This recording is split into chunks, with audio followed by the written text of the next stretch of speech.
How to take an office wheel off. Surprisingly difficult.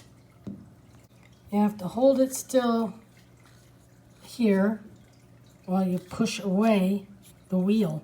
Just squeeze it really tight so it doesn't let go. I'm going to put this wrench in the vise so that I can give all my force to separating the wheel from the axle.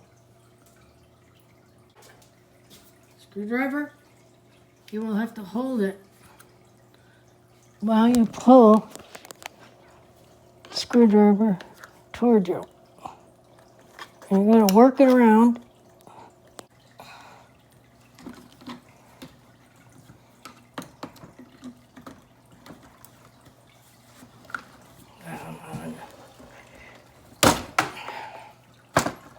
Voila.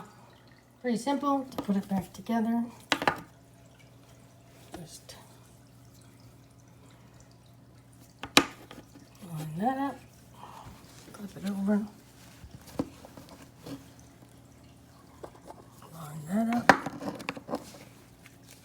It's kind of hard to do it and keep it at the same time and push down until you hear it click. Ta-da!